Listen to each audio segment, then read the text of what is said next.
अच्छा जी, देखिए जी अस्सलाम वालेकुम। फैसल सर, आप बताइए, अभी जो हालात हैं, बिहार का जो इलेक्शन होने जा रहा है, तो ये जनसुराज आ रहा है, एमआईएम आ रहा है, इंडिया गठबंधन में एमआईएम को ले नहीं रहा है, तो क्या होगा? तो फिर वोट बढ़ जाएगा और फिर जो आपका मकसद है वो फौत हो जाएगा, वो पर्पस कोई फुलफिल नहीं होगा। जो हाल दिल्ली में हुआ था आप पार्टी के गुमान में कि हम ही जीतेंगे, कांग्रेस को उन्होंने सटाया नहीं, खत्म। हरियाणा में भी हारे तो फारूक अब्दुल्ला साहब का आया था कि सब लड़ते रहो आपस में, यही कहा था कि सब लड़ते रहो, जब इलेक्शन का वक्त आया तो सब अलग अलग हो जाओ, और जब हार जाओ तो सब तजिया करते रहो कि हम लोग एक होते तो जीत जाते। आपका क्या कहना है इसमें? अभी जो इलेक्शन होने जा रहा है, क्या होना चाहिए इसमें? इसमें यही है कि अब वो सीमांचल, कम से कम सीमांचल का जो इलाका है वहाँ के जो इज्जतदार आवाम है, जो 23 और 24 विधानसभा है, कम से कम इन लोगों को तो बिहार के मुसलमानों की इज्जत बचाने के लिए अपनी एक पार्टी तय कर लेनी चाहिए, एमआईएम कंप्लीट 24 विधानसभा। जहाँ से ही हम अररिया, फॉरबिसगंज और जोकीहाट, कोचाधामन, ये पूरा जब आते हैं, बहादुरगंज, किशनगंज, ठाकुरगंज, जितना है ये, इसमें तो बिल्कुल तय कर लेना चाहिए कि एमआईएम के अलावा पहले तो ये बिल्कुल संगठित हो जाए उस तरह से, जिस तरह से 7 एमएलए वहाँ पे हैदराबाद के 7 सीट, इस तरह से ये इलाका तो बिल्कुल कंफर्म हो जाना चाहिए। ये इलाका डाउट में क्यों है? बहुत फिक्र करने की जरूरत इसलिए है कि 70 साल या 72 साल से हम लोग किसको वोट ही तो दे रहे हैं ना, लेकिन उसका क्या हुआ? क्या हमारी क़यादत खड़ी हो गई? क्या मुसलमानों को कोई पहचान मिला?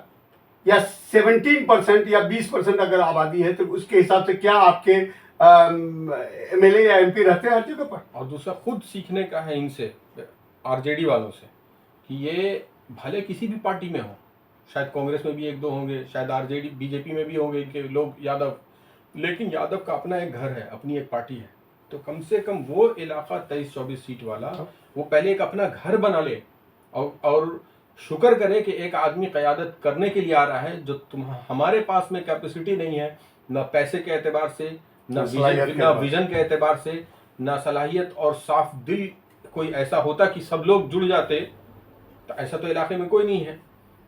एक आदमी है तो उसके पीछे बिल्कुल चल करके इसको, और एक जगह पे जब मुसलमान मजबूत होता है, एक होता है, एक विजन से चलता है ना, तो पूरी दुनिया को उसका एक अच्छा असर जाता है। बिल्कुल।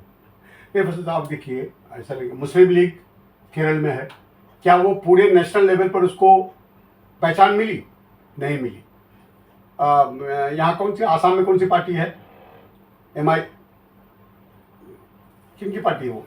बदरुद्दीन अजमल साहब की पार्टी है, क्या उसको नेशनल पार्टी की पहचान मिली? आज एक पार्टी, छोटी पार्टी है, हमारे एमआईएम को, असद ओवैसी साहब को अगर पहचान मिली तो पूरी दुनिया पहचान रही है, पूरा मुल्क पहचान, सोच रहा है कि ये हमारी क़यादत कर सकते हैं। तो आज अगर हम इनके पीछे खड़े नहीं होंगे, और प्लस वो माइनॉरिटीज़ के लिए, SC ST के लिए, जो दबे कुचले लोग हैं, सबको साथ लेके चल रहे हैं, और तो अभी ये हाई टाइम है कि हमारी एक अलग पहचान हो, ताकि हम मुसलमानों के जो मसाइल हैं वो उसको दूसरा कोई नहीं समझ सकता है, वो हम ही समझ सकते हैं, या हमारी क़यादत के जो लोग क़यादत करने वाले हैं वही समझ सकते हैं। और अक्सर मुसलमानों में कहा जाता है ना कि ये हमारे बीच कोई पढ़े लिखे लोग होने चाहिए, कौम में एजुकेशन नहीं है, तो तुम्हारे पास तो एक एजुकेटेड आदमी आ रहा है जो खुद मुसलमान को गाली देते रहता है कि हमारे पास एजुकेटेड आदमी नहीं।